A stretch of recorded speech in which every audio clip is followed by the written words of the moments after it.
Starting with the name of Allah, who is the most beneficent and the most merciful. Dear students, welcome to the Quick Learn Academy by Arusairam.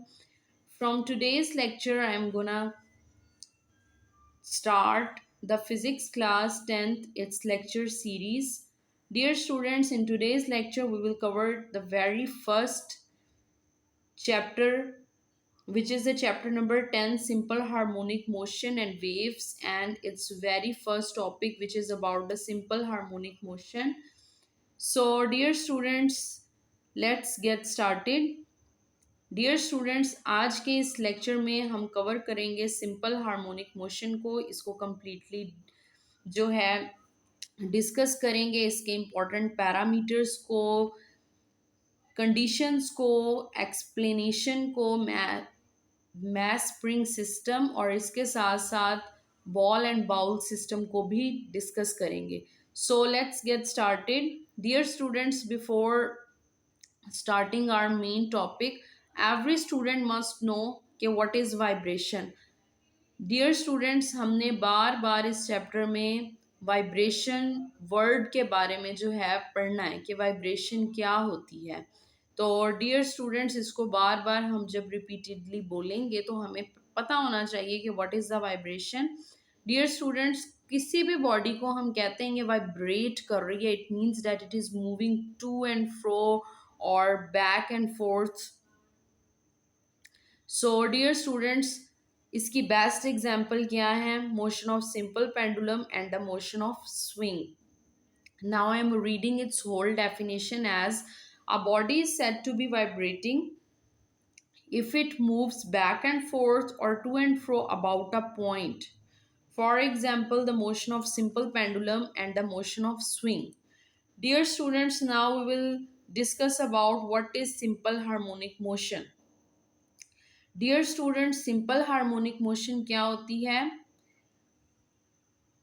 ऐसी type की motion जिसमें आप किसी भी particular body के ऊपर जब कोई फोर्स लगाते हैं तो बॉडी समहाउ कुछ डिस्टेंस कवर करेगी। अब वो डिस्टेंस कितना कवर करेगी ये डिपेंड करता है कि कितनी फोर्स जो है वो इम्प्लीमेंट की जा रही है। It's mean that the displacement will be directly proportional to the force. आप जितनी ज़्यादा फोर्स लगाएंगे बॉडी उतना ही ज़्यादा डिस्प्लेसमेंट कवर करेगी। अगर आप कम फोर्स लगाएंगे तो बॉडी कम डिस्प्लेसमेंट जो है कवर करेगी। और वो किस डायरेक्शन में बॉडी आने की कोशिश करेगी, इट विल ऑलवेज पॉइंट या move towards the mean position. Mean position dear students वो रेस्टिंग पोजीशन होती है जिस पोजीशन के ऊपर बॉडी जो है वो बार बार आने की कोशिश करती है। Like in the case of simple pendulum, without applying any force जब पेंडुलम रेस्ट पे मौजूद होता है, it's mean that it is at the mean position. उसके बाद जब आप फोर्स लगाते हैं तो वो जो बॉडी है या पेंडुलम है वो एक्सट्रीम पोजीशंस की तरफ जाना शुरू कर देता है। तो dear students, now I will read about the definition of simple harmonic motion, which is simple harmonic motion occurs when the net force is directly proportional to the displacement from the mean position and it's always directed toward the mean position. Okay, इसके बाद dear students अब हम discuss करेंगे कि वो कौन सी conditions हैं जिनके होने की वजह से कोई भी बॉडी सिंपल हार्मोनिक मोशन को एग्जीक्यूट कराती है। तो वो कौन सी कंडीशंस होंगी डियर स्टूडेंट्स? इसमें जो very first and important condition है, it is acceleration of a body must be directly proportional to the displacement from the mean position. Body जितना ज़्यादा डिस्टेंस कवर कर रही है, इट्स मीन कि उस बॉडी में उतना ही ज़्यादा पोटेंशियल है, उस बॉडी में उतना ही ज़्यादा एक्सेलरेशन मौजूद होगा। Second is acceleration of a body should be directed toward the mean position. अब बॉडी किस डायरेक्शन में मूव करने की कोशिश करेगी कि वो मीन पोजीशन के ऊपर आ जाए, मीन्स जो उसकी ऑलरेडी एग्जिस्टिंग पोजीशन थी, without creating disturbance, without moving it to any extreme position. वो जिस पोजीशन पे पहले मौजूद थी उसी डायरेक्शन के अंदर जो है बॉडी जाने की कोशिश करेगी। Third is the system should be frictionless and body executing SHM have inertia and restoring force. अब जो सिस्टम है जिस जिस पे जो हम जिसमें हम सिंपल हार्मोनिक मोशन कंडक्ट कराने जा रहे हैं वो सिस्टम फ्रिक्शनलेस होना चाहिए। मींस कोई भी वहां पे अपोजिंग फोर्स का मौजूद होना बिल्कुल भी ज़रूरी नहीं है। और बॉडी में इनर्शिया होना चाहिए और रीस्टोरिंग फोर्स होनी चाहिए।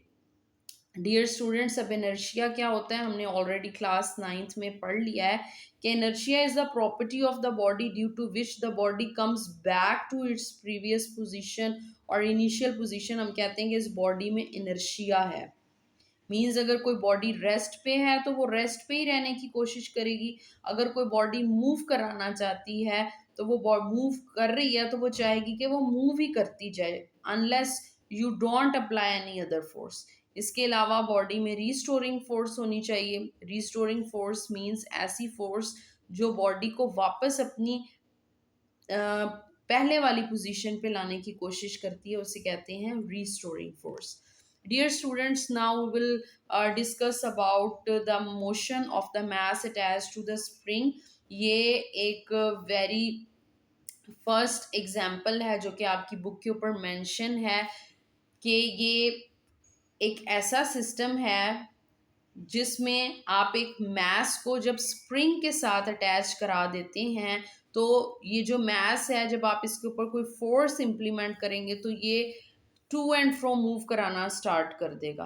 तो जो टू एंड फ्रो यहाँ पे पोजीशन मौजूद होगी, जो मोशन मौजूद होगी या वाइब्रेशन हो रही होगी, यही एग्जीक्यूट करा रही होगी सिंपल हार्मोनिक मोशन को। तो डियर स्टूडेंट्स, इसको समझने के लिए आप ज़रा देखें, एक मैस है जिसको एक स्प्रिंग के साथ अटैच किया गया है। पहले बॉडी जो है वो ओ पॉइंट के ऊपर मौजूद है, means it is at the mean position, and if you apply some force it will move toward the extreme position A after covering the displacement x। अब स्टूडेंट्स, जब बॉडी O से A की तरफ जाएगी, आप जब इस बॉडी को ओ से ए की तरफ लेके जा रहे हैं, इट्स मीन डैट आप यहाँ पे बॉडी को डिस्प्लेसमेंट, यहाँ पे फोर्स इम्प्लीमेंट करा रहे हैं। आप जितनी ज़्यादा फोर्स से लेके जाएंगे उतना ही ज़्यादा डिस्टेंस कवर होगा। अगर आप कम फोर्स लगाएंगे तो डिस्टेंस जो है वो कम कवर होगा। तो अगर आप देखें इस डायग्राम को गौर से तो आपको समझ आ रही होगी कि जब आप ओ से ए की तरफ लेके जाएंगे तो इस केस में force is directly proportional to the displacement. लेकिन और यहाँ पे एक इम्पॉर्टेंट बात यह है कि बॉडी जो है पॉइंट ए पे के ऊपर आके रुक नहीं जाएगी, बल्कि क्या करेगी, बॉडी वापस due to the restoring force O position की तरफ आएगी, ओ पॉइंट की तरफ आएगी और यहाँ पे आके भी नहीं रुकेगी। Due to the inertia it will move toward the extreme position B. यहाँ पे एक और पोजीशन है जहाँ के ऊपर बॉडी जो है वो वापस आके रुकने की कोशिश करेगी। Let's suppose this is the extreme position B. तो डियर स्टूडेंट्स, जब बॉडी ए से ओ की तरफ जाएगी तो यहाँ से इधर जाते हुए एक्सट्रीम से मीन की तरफ जाते हुए मैक्सिमम स्पीड होगी। लेकिन मीन से जब आप एक्सट्रीम पोजीशन बी की तरफ जाएंगे और जा रहे होंगे तो यहाँ पे क्या होगा कि बॉडी जो है थोड़ी सी उसकी स्पीड कम होना स्टार्ट हो जाएगी। अब बॉडी बार बार टू एंड फ्रो मूव करती जाएगी unless it will come to the rest position at O which is the mean position. तो डियर स्टूडेंट्स, ये जो इस तरह की मोशन है जिसमें बॉडी बैक एंड फोर्स या टू एंड फ्रो मूव कर रही है about the mean position, it is basically the simple harmonic motion. तो अब ये किस लॉ को फॉलो करती है, it follows the Hooke's law. और हुक्स लॉ क्या होता है, जिसके अकॉर्डिंग आप किसी भी फोर्स को जब अप्लाई कर रहे होते हैं तो तो वो डायरेक्टली प्रोपोर्शनल होता है डिस्प्लेसमेंट के। आप ज़्यादा फोर्स अप्लाई कराएंगे तो डिस्प्लेसमेंट ज़्यादा होगा, आप डिस्प्लेसमेंट कम कवर कराएंगे, फोर्स कम लगाएंगे तो डिस्प्लेसमेंट भी जो है वो कम हो जाएगा। तो डियर स्टूडेंट्स, जब आप इस डायरेक्टली प्रोपोर्शनल के साइन को हटाएंगे तो आपके पास के की वैल्यू आएगी। अब ये जो के है, के is called the spring constant. अब स्प्रिंग कांस्टेंट क्या है, इसको हम कैसे डिफाइन कर सकते हैं? के यहीं पे रहेगा। आप एफ एक्सटर्नल मींस जो आप बाहर से फोर्स अप्लाई कर रहे हैं, आप इसको जब डिस्प्लेसमेंट के ऊपर डिवाइड करा देंगे then you will get the value of K. So dear students, now I'll define the spring constant। कि spring constant क्या होता है? The ratio of the external force acting on spring to the increase in length। तो इसी formula से dear students जो है हम इजीली निकाल सकते हैं के की वैल्यू। के यहीं रहेगा, जबकि एफ जो है, एफ जो के यहीं रहेगा, एक्स जो है दूसरी साइड पे आके डिवाइड हो जाएगा। और ये जो के की वैल्यू है ये किस बात की डिटर्मिनेशन कराती है? It will always tell us about the stiffness of the spring. Okay, इसके बाद इसका यूनिट क्या होता है? के का, फोर्स का as you all know newton होता है, और X is the displacement. So we can say that it's ऐसा यूनिट विल बी मीटर। जब ये मीटर ऊपर जाएगा it will become like newton per metre. इसके बाद डियर स्टूडेंट्स, रीस्टोरिंग फोर्स, जो कि मैं बार बार रिपीट कर रही हूँ कि ये रीस्टोरिंग फोर्स जो है स्प्रिंग के अंदर मौजूद होगी। Due to the restoring force spring जो है मैस वापस अपनी इनिशियल पोजीशन या मीन पोजीशन की तरफ आने की कोशिश करेगा। तो रीस्टोरिंग फोर्स क्या होती है? When an external force is applied on spring after releasing the force the spring move toward the mean position. जब आप एक्सटर्नल फोर्स लगा रहे होंगे और बॉडी को रिलीज कर रहे होंगे, मींस जो मैस स्प्रिंग सिस्टम है उसमें मैस को जो है आप थोड़ा डिस्टेंस कराने के बाद छोड़ रहे होंगे, तो वापस जो अपनी पहले वाली पोजीशन के ऊपर आ रहा होगा मैस, इसी फोर्स को जो उसको वापस अपनी मीन पोजीशन के ऊपर लाने की कोशिश करेगी, it will be called as the restoring force. And as I have told के फोर्स डायरेक्टली प्रोपोर्शनल एक्स की होता है, और यहाँ पे जब आप प्रोपोर्शनैलिटी साइन को हटाएंगे के आएगा। अब dear students, here the question arises why negative sign is here. Negative sign क्यों होता है डियर स्टूडेंट्स? मीन्स आप फोर्स जिस डायरेक्शन में लगा रहे हैं डिस्प्लेसमेंट उसके ऑपोजिट डायरेक्शन के अंदर कवर हो रहा है। लाइक आप मैस स्प्रिंग सिस्टम में मैस को इधर मूव कराने की कोशिश कर रहे हैं, लेकिन मैस जो है उसका जो डिस्प्लेसमेंट है वो ऑपोजिट डायरेक्शन के अंदर होगा। That's why here the negative sign is. And as we all know कि एफ जो है वो एम ए के इक्वल होता है according to the Newton second law of motion. इसके बाद dear student A will remain here and M will get divided, and from this expression we can say that acceleration is always directed toward the mean position। जो कि हमने conditions में भी ये बात पढ़ी थी कि acceleration must be directly proportional to the displacement, how much the body is covering the distance। इसके बाद डियर स्टूडेंट्स आपकी बुक के ऊपर मेंशन है एक बहुत इजी सा फॉर्मूला जिसको आपने लर्न कर लेना है in order to calculate the time period और टाइम ड्यूरेशन। आप क्या करेंगे? सिंपली इस फॉर्मूले को यूटिलाइज करेंगे, which is T is equal to 2 pi under root m/k। So dear students, आपने इस टॉपिक को अगर आपके एग्जाम में एज अ लॉन्ग आ जाता है तो आपने इसको किस तरह से अटैम्प्ट करना है। आपकी बुक के ऊपर बहुत ज़्यादा थ्योरेटिकल लिखा हुआ है, तो मैंने उसके कुछ की पॉइंट्स बना लिए हैं। आप भी उसको इस तरह से जब एग्जाम में करेंगे इंशाल्लाह you will get highest marks.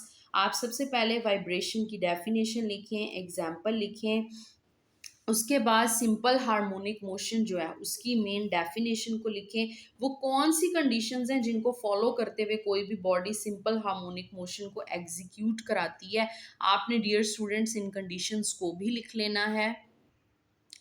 इसके बाद डियर स्टूडेंट्स आपने मेन हेडिंग देनी है which is the motion of mass attach to the spring, और आपने थोड़ा स्टार्ट में बता देना है कि let us consider the mass m which is attached to the spring and it is kept at the horizontal surface and it follows the Hooke's law. And what is Hooke's law, ये मैंने आपको सारा explain कर दिया है कि क्या होता है, आपने ये लिखना है।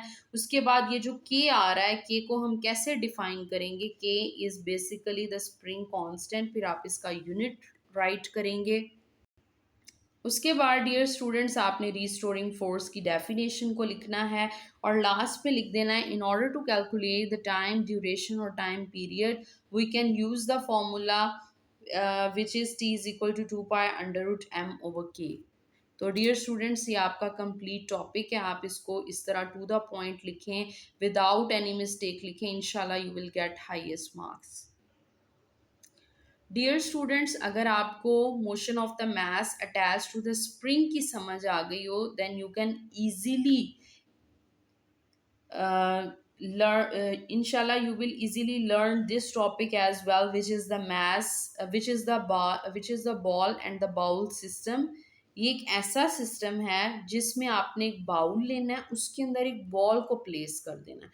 तो डियर स्टूडेंट्स जब बॉल रेस्ट पोजीशन पे होगी its mass will act vertically downward while its opposite and the reaction force will be in the upward direction। तो डियर स्टूडेंट्स इस केस में क्या हो रहा है, इस केस में जो है आपने इस जो बॉल है इसको मूव करा देना है to the point A, means you are moving the ball at the extreme position. जब आप एक्सट्रीम पोजीशन ए के ऊपर लेके जाएंगे और उसके बाद आप इसको बिल्कुल छोड़ देंगे, मीन्स कि आप जो है इसको एक्सट्रीम पोजीशन ए के ऊपर लेके गए तो ये यहाँ पे रुक नहीं जाएगा। Due to the restoring force it will come back to the mean position O and it will again not stop here. Due to the inertia it will go back, it will go to the position B and it will stop here up to some second and it will again start moving to and fro। और इस type की का system जिसमें body to and fro move कर रही है about the mean position and the force is directly proportional to the displacement, इस type के सिस्टम को हम बोलते हैं it is the best example of simple harmonic motion. तो इसके डिफरेंट पॉइंट्स को मैंने जो है वो डिस्कस कर लिया है। आपने एट पॉइंट ओ के ऊपर बॉल की जो है वो मैक्सिमम स्पीड होती है, मीन्स आप इसको ओ से ए की तरफ लेके जा रहे हैं और आप रिलीज करेंगे, जब ये वापस आ रही होगी तो यहाँ पे आते हुए इसकी ओ पॉइंट के ऊपर जो है मैक्सिमम स्पीड होगी और ये यहाँ पे आके रुकेगी नहीं बल्कि पॉइंट बी की तरफ जाएगी। जब पॉइंट बी की तरफ जाएगी तो speed of the ball will start decreasing और यहाँ पे आके रुकेगी कुछ सेकंड के लिए और फिर again it will start moving to and fro, and this to and fro motion of the body about the mean position in which acceleration is directly proportional to the displacement, it is the best example of the simple harmonic motion। तो dear students आपने जो है ball and bowl system जो है इसको भी अपनी wording में लिख सकते हैं कि let us suppose we have a bowl and we will place a ball and when it will be at rest there will be no other force as the weight of the body is acting vertically downward while the normal reaction force is in the opposite direction, these both cancel out each other and after some time when you will move the ball to the extreme position A it will go to the point O due to the restoring force and then it will go to the point B and it will start moving to and fro motion, and this is the best example of the simple harmonic motion। Dear students, I hope you all like my video. If you like my video then do like, share, comment and subscribe to my channel which is Quick Learn Academy by Arusairam, and thank you so much for listening me.